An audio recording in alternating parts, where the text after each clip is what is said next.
Hora de falar sobre o São Paulo com uma ótima notícia e uma boa notícia. A boa notícia diz respeito a Caleri.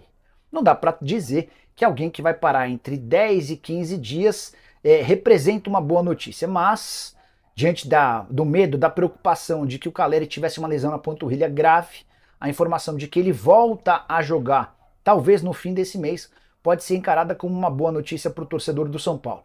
O atacante, que jogou 85 minutos contra o Cobresal na noite dessa quarta-feira, passou por exames na manhã dessa quinta que constataram uma lesão leve na sua panturrilha direita. O tratamento já foi iniciado e a tendência é que ele esteja à disposição já recuperado no fim desse mês. 4 jogos sem Caleri, isso é certo. O argentino não enfrenta o Fluminense, o Barcelona de Guayaquil, o Cruzeiro e o Águia de Marabá, todas essas partidas no Morumbi. E existe um objetivo, um plano, uma ideia de contar com o Caleri para a partida decisiva do grupo na Libertadores contra o Tajeres, jogo marcado para o dia 29 também no Morumbi. Então, toda a preparação do Caleri, essa recuperação será feita para que o argentino possa enfrentar o adversário que hoje é líder do grupo. O São Paulo tem 9 pontos, o Tajeres aparece com 10. Só para arrematar, vale a lembrança de que os próximos jogos do São Paulo: Fluminense na segunda-feira, Barcelona no dia 16, Cruzeiro no dia 20, Águia de Marabá no dia 23, Tajeres no dia 29 e na sequência Corinthians fora de casa no dia 2 de junho. Só uma curiosidade, todos os jogos dessa lista, com exceção ao do Corinthians, acontecem no Morumbi, depois de uma sequência longa de partidas que o São Paulo disputou na condição de visitante. Só para completar sobre o São Paulo, tricolor que já está perto de arrecadar 42 milhões de reais com a sua participação na Libertadores da América. Foram 6 milhões de dólares pela presença na fase de grupos da Libertadores e mais 990 mil dólares como prêmio pelas 3 vitórias na competição. O São Paulo já está na próxima fase da Libertadores e por isso já tem garantido 1.250.000 dólares. Soma todos esses valores e chega a algo próximo de 42 milhões de reais. Notícia ruim para o torcedor de São Paulo é mais uma lesão, talvez, né, do Caleri. Ele fez o terceiro gol ontem, mas aí saiu de campo aos 86 minutos, com dores na panturrilha direita. Ele estava visivelmente triste, né, com a situação, e não à toa. E aí ele falou o seguinte, abre aspas: tenho que ver da porta para dentro do CT o que estou fazendo mal para machucar menos. No Brasil é uma loucura a quantidade de jogos que a gente tem.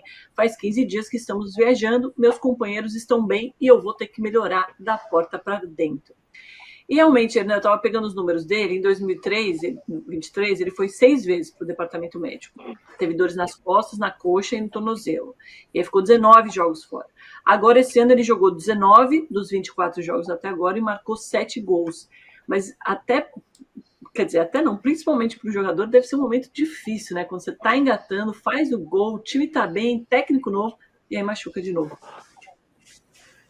Eu não conversei com ninguém do Caleri, até porque os jogadores chegaram por volta das 7 da manhã e todo mundo deve estar descansando agora. Enfim, hoje os jogadores que atuaram, né, na partida vão ganhar um dia livre para descansar em casa.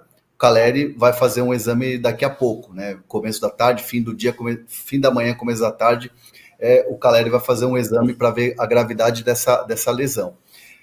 A análise que eu faço, conhecendo o Caleri e conhecendo um pouco do bastidor do São Paulo, quando ele diz isso, eu tenho que analisar o que eu faço da porta para dentro, eu ouço muito assim: o Caleri, para jogar, ele joga com uma perna só.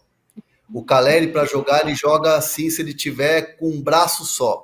Ele joga de qualquer jeito, mas ele quer jogar, ele infiltra, é um cara que está se doando, ele é para o time, ele quer jogar a qualquer custo. Ele é um cavalo para se recuperar, quer voltar antes do tempo e tal. Então, assim, a análise é muito nesse sentido. De repente, quando tem uma lesão, tratar a lesão, respeitar o tempo dessa lesão e voltar 100%, sem acelerar o tempo. Então, de repente, é uma reflexão que o Caleri vai fazer daqui para frente. Tá? Essa lesão, eu conversei com uma pessoa que estava lá no desembarque, né, do São Paulo, às 7 e pouco da manhã, que viu o Caleri muito abatido, que o Caleri estava muito para baixo e o Caleri, no voo inteiro, reclamou de dores, estava doendo muito a panturrilha. É óbvio que ele vai fazer o exame e o exame vai responder a gravidade da lesão e o tempo de recuperação. mas as primeiras análises, logo no vestiário, logo depois da partida, é que o Calleri vai ter que parar um tempo, né? Lesão de panturrilha é uma lesão chata, que você tem que curar, que você leva tempo para curar, então o Calleri vai ficar no estaleiro um tempo, não é uma lesão que daqui uma semana, daqui a 15 dias ele já vai estar pronto, vai levar um pouquinho de tempo a mais. E aí o São Paulo tem agora o André, que é um jogador que vinha numa pegada boa, mas acabou perdendo espaço nas últimas partidas, mas está aí para ser o substituto, entre aspas, do Calleri. Mas, de fato, é uma lesão que preocupa antes mesmo do exame, porque ele estava sentindo muita dor e ele estava bem para baixo. Muito bom. O Léo Azevedo está falando que o problema é não ter derrota, 1 milhão de pontos de interrogação. É porque a gente sabe que uma derrota tem um peso muito maior para a torcida do que uma vitória, né? Vitória, mesmo jogando mal, tem um peso. Agora, derrota, meu amigo, aí que a gente vê como o bicho pega. Agora, sobre essa questão do deslocamento que o Calleri falou, foi impressionante o que o São Paulo fez nos últimos 9 dias. Foram 12 mil quilômetros, 3 jogos, 3 vitórias e 9 gols marcados. Agora, pelo menos, PVC, são 5 partidas no Morumbi. Então, mas a gente falou sobre o Zubeldia conheceu o mapa do Brasil e o mapa da América do Sul na chegada, né? 3 semanas atrás a gente falou exatamente isso, e os 12 mil quilômetros indicam exatamente isso, mas nas 4 viagens ele ganhou 4 jogos.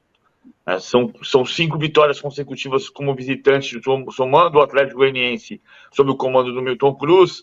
O único jogo que ele não ganhou foi no Morumbi, o empate com o Palmeiras, que é o adversário mais forte. Então, você veja como tem 2 coisas positivas aqui. O São Paulo não ganhava 5 jogos seguidos fora de casa desde 2012 e ganhou 5 jogos fora de casa. E, como a gente diz, a diretoria tem uma certa precaução porque os adversários não são fortes, mas o empate em casa foi com o adversário forte, que é o Palmeiras. Então, a partir de agora, você equilibra nas viagens, vai ter desfalque, porque vai ter o Calleri fora por um período, mas vai ter o André Silva que vinha jogando muito bem. O André Silva chegou para ser o reserva do Calleri e virou uma opção para as 3 funções de ataque. Muito bom. O Flamengo... Podemos mudar de assunto, Ana? Só uma última informação, o Wellington já está treinando com o grupo, mas ainda fazendo trabalhos específicos, então é uma boa notícia para o torcedor de São Paulo. E o Lucas, para mim, é a grande notícia. O Lucas já treina sem restrição nenhuma e depende só do Zubeldia para escalar para o jogo contra o Fluminense, ou para, relacionar para o jogo contra o Fluminense, que vai ser no Morumbi na próxima segunda-feira. Teve uma alteração do horário, passou das 7 para as 8 da noite, e certamente com essa avalanche de vitórias fora de casa, vai estar lotado mais uma vez o reencontro do Morumbi e o São Paulo com o Diniz.